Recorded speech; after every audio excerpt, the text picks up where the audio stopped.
Assalamualaikum warahmatullahi wabarakatuh. Perkenalkan, nama saya Muhammad Nur Kamil Putra dengan NIM A1A325087. Pada kesempatan kali ini, saya akan membuat tugas video mata kuliah globalisasi dengan dosen pengampu Ibu Nurmalia Dewi MPD. Pada kesempatan kali ini, saya akan membacakan resume tentang bab 3, yaitu kemiskinan dan kesenjangan global. Nah, jadi kemiskinan ini adalah suatu hal seseorang di mana mereka tidak mampu untuk memenuhi kebutuhan pokok sehari-hari. Menurut Bank Dunia, kemiskinan itu adalah seseorang tidak memiliki pendapatan atau gaji di bawah 35.000 per hari.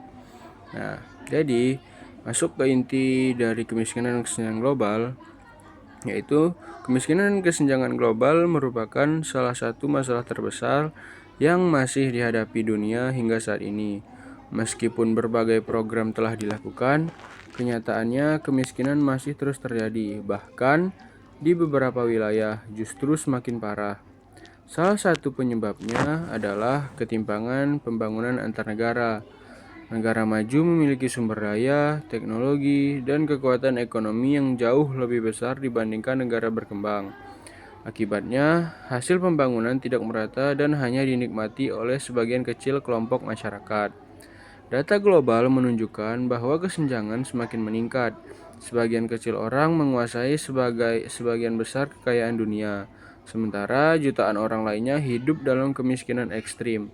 Bahkan masih banyak masyarakat yang kesulitan memenuhi kebutuhan dasar seperti makanan, air bersih, dan layanan kesehatan. Kemiskinan sendiri memiliki banyak definisi. Secara umum, kemiskinan dipahami sebagai kondisi kekurangan dalam memenuhi kebutuhan dasar.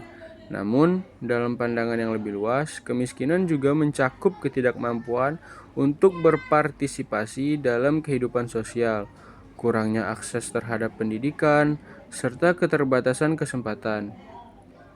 Kemiskinan juga bisa disebabkan oleh berbagai faktor. Ada kemiskinan akibat globalisasi, pembangunan yang tidak merata, hingga faktor sosial seperti diskriminasi. Selain itu, bencana alam, konflik, dan pertumbuhan penduduk juga dapat memperparah kondisi kemiskinan. Salah satu faktor penting yang sering dikaitkan dengan meningkatnya kemiskinan adalah kebijakan ekonomi global yang berbasis neoliberal. Dalam sistem ini, pasar bebas menjadi pusat utama, sementara peran negara semakin berkurang. Kebijakan seperti liberalisasi, perdagangan, dan privatisasi seringkali justru merugikan negara berkembang.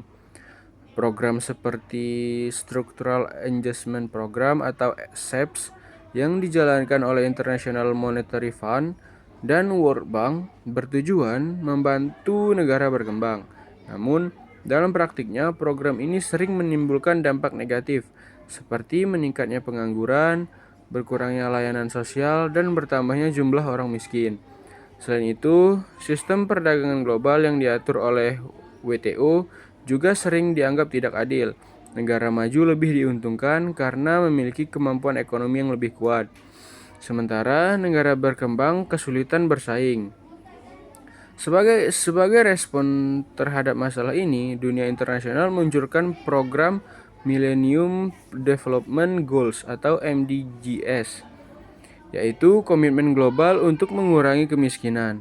Program ini mencakup berbagai tujuan, seperti mengurangi kemiskinan ekstrim, meningkatkan pendidikan, dan memperbaiki kesehatan masyarakat. Namun, upaya ini juga memiliki kelemahan. Salah satunya adalah ketergantungan pada utang dan bantuan luar negeri.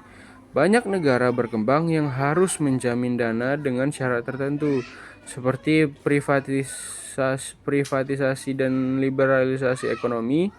Akibatnya, beban utang meningkat dan anggaran untuk sektor penting seperti pendidikan dan kesehatan justru berkurang.